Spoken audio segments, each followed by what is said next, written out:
प्रिय विद्यार्थियों, आज के कक्षा में आपका हार्दिक अभिनंदन है, स्वागत है। और आज कक्षा में हम लोग जनहित में मुकदमेबाजी इस विषय पर परिचर्चा करेंगे, समझने का प्रयत्न करेंगे कि जनहित में मुकदमेबाजी का अर्थ क्या होता है या जनहित याचिका किसे कहते हैं, जनहित याचिका की आवश्यकता क्यों पड़ी, जनहित याचिका की शुरुआत कब हुई, कैसे हुई, इन सारी चीज़ों को हम पढ़ेंगे। आइए आज इसे समझने का प्रयत्न करते हैं।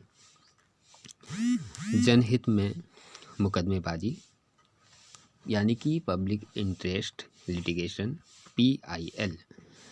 जनहित याचिका को यदि एक शाब्दिक अर्थ में समझा जाए, इसकी संधि को अगर हम करें, इसकी संधि करें तो जन जोड़ हित, जनहित में मुकदमेबाजी या जन के हित में मुकदमेबाजी। और अगर इसकी आवश्यकता पर अगर विचार किया जाए मोटा मोटी, तो इसकी आवश्यकता हमें तब पड़ती है जब हमें न्याय मिलने में समस्या होती है या न्याय शीघ्र में उपलब्ध नहीं हो पाती है।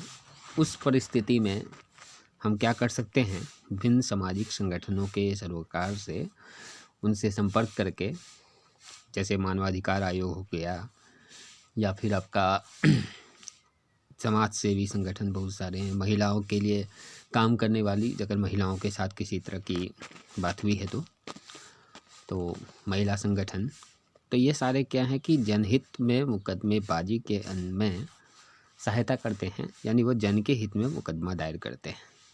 और जनहित में मुकदमेबाजी की एक जो विशेषता है, जो खासियत है इस विधा की, इस प्रक्रिया की, इसमें यह है कि जो मुकदमा दायर करने वाला है, यानी जो वादी होता है, यानी कि जो दायर करने वाला है जो मुकदमा, वो व्यक्ति का उपस्थित नहीं होता है, किसी अन्य के द्वारा इसे दायर किया जाता है, अदालत के सामने रखा जाता है। और इसमें एक खास विशेषता, इसका लाभ यह है कि इस तरह की न्यायिक प्रक्रिया में त्वरित कार्रवाई होती है। इसमें त्वरित कार्रवाई इसलिए होती है क्योंकि इसमें जो है बहुत सारे बातें होती है, बहुत सारी सामाजिक संगठन इसमें लगे होते हैं, तो इसलिए इसे करना होता है। आइए समझने का प्रयत्न करते हैं थोड़ा इसको और अच्छे से। जनहित में मुकदमेबाजी, यहाँ मैं एक थोड़ा सा अध्याय का कुछ पढ़ लेता हूँ कि न्यायमूर्ति BR कृष्णा अय्यर के शब्दों में, सरोकार से जुड़े प्रतिबंधपूर्ण नियम सामान्य रूप में प्रशासकीय विधि की स्वस्थ व्यवस्था के शत्रु हैं। BR कृष्ण अय्यर जी का कहना है कि सरोकार से जुड़े प्रतिबंधपूर्ण नियम, यानी सरकार से या सरोकार से जो भी जुड़ा हुआ प्रतिबंधपूर्ण नियम, यानी प्रतिबंध जो नियम में है, सामान्य रूप में प्रशासकीय विधि की स्वस्थ व्यवस्था के शत्रु हैं। यदि कोई याचक जो अच्छे ध्येय के साथ अदालत में आता है और अदालत उस आधार पर उसकी गुहार नहीं मान सुनती कि उसे व्यक्तिगत रूप में पर्याप्त पीड़ा नहीं पहुंची है, तो उसका यह अर्थ होगा कि सरकार के किसी अंग को मुक्त छोड़ दिया जाए ताकि वह खुलकर कानून का उल्लंघन करे या जनहित के विरुद्ध है। बिल्कुल, अगर याचिका हमारी दायर की जा रही है तो उस पर कार्रवाई होनी चाहिए। और 1979 के बाद सर्वोच्च न्यायालय के न्यायाधीशों ने जनहित याचिकाओं की सुनवाई करके ऐसे मामलों में अपने निर्णय दिए जिनका कठोर अर्थ में मौलिक अधिकारों का हनन, जैसा मैंने पहले बताया था आप सबों को, या नहीं बताया तो फिर बता दूं, ये मौलिक अधिकारों का हनन, जहाँ पे जनहित याचिका की हमें आवश्यकता कब पड़ती है, जब हमारे मौलिक अधिकारों का हनन होता है। अब जनहित याचिका को अगर हम सीधे तौर पर समझना चाहें या जनहित में मुकदमेबाजी को समझना चाहें, तो हमें इस बात का ध्यान रखना है कि जो मुकदमे किए जाएंगे, इस प्रकार के जो मुकदमे होते हैं, वो लोगों के हित में होते हैं। लोगों का हित तभी प्रकट होता है जब उनका अहित होता है। बिल्कुल, ये दोनों शब्दों में सामंजस्य है। लोगों का हित तभी प्रकट होता है जब उनका अहित होता है, और अहित होने के साथ में जनहित में याचिका की आवश्यकता पड़ती है। मौलिक अधिकारों के हनन से आशय है कि हमें संविधान द्वारा जो प्रदत्त अधिकार हैं, अगर उनका हनन हो रहा है, जैसे हमारा शोषण के विरुद्ध अधिकार एक हमारा अधिकार है, यदि हमारा शोषण होता है तो हम अदालत का दरवाज़ा खटखटा सकते हैं और हम चाहें बहुत ही अधिक दिक्कत हो तो हम सामाजिक संगठनों का सहारा ले सकते हैं। ऐसे सामाजिक संगठन कुछ हैं, मानवाधिकार आयोग या अन्य सामाजिक संगठन जो महिला मुक्तिकरण, महिला सशक्तिकरण का कार्य करते हैं अगर महिला की स्थिति में। तो इस प्रकार के कार्यों को जो संपन्न करते हैं या जिनका कार्य है ऐसे लोगों की सहायता करना, ऐसे समूह का हम ये ले सकते हैं, उनकी सहायता ले सकते हैं।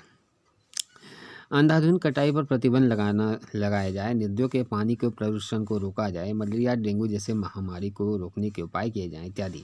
ऐसे मामलों का संबंध मौलिक अधिकारों के सुरक्षा से नहीं होता, फिर भी कोई याचक अप्रत्यक्ष रूप से उन्हें किसी मौलिक अधिकार जैसे जीवन या व्यक्तिगत स्वतंत्रता का अधिकार के निहितार्थों से जोड़ सकता है। अब उदाहरण के लिए अगर कहा जाए कि डेंगू के कारण शहर में जो है तबाही हो रही है, महामारी फैल रही है, तो ये जो है जनहित याचिका के अंतर्गत नहीं आएगी, पर हाँ ये जन के हित में है कि यदि डेंगू होगा तो लोग बीमार पड़ेंगे। तो इस प्रकार से हम उसे व्यक्तिगत स्वतंत्रता हमें है कि वो हम उसे निहितार्थ से उसका अर्थ जो है अभिप्राय जोड़ करके हम इसे प्रकट कर सकते हैं। कुछ प्रारंभिक जनहित याचिकाओं में जेल बंदियों की यातनाओं को लेकर मामले उठाए गए। इनमें प्रमुख हैं हुसैन आरा खातून बनाम बिहार सरकार का मामला तथा सुनील बत्रा बनाम दिल्ली प्रशासन याचिकाएं। और हुसैन आरा खातून बनाम बिहार सरकार का मामला जो है वो हमारे सामने प्रत्यक्ष है तथा सुनील बत्रा बनाम दिल्ली प्रशासन याचिकाएं, ये कुछ जनहित याचिका हैं जिस पे सुनवाई की गई। और जनहित याचिका की सबसे खासियत विशेषता क्या है कि इस पर कार्रवाई जो है वो त्वरित होती है, इस पर कार्रवाई त्वरित की जाती है, यानी कि इसमें कोई विलंब नहीं होता है। तो ये था हमारा जनहित याचिका। आशा है कि आप इस जनहित याचिका या जनहित में मुकदमेबाजी विषय को अच्छे से समझ गए होंगे।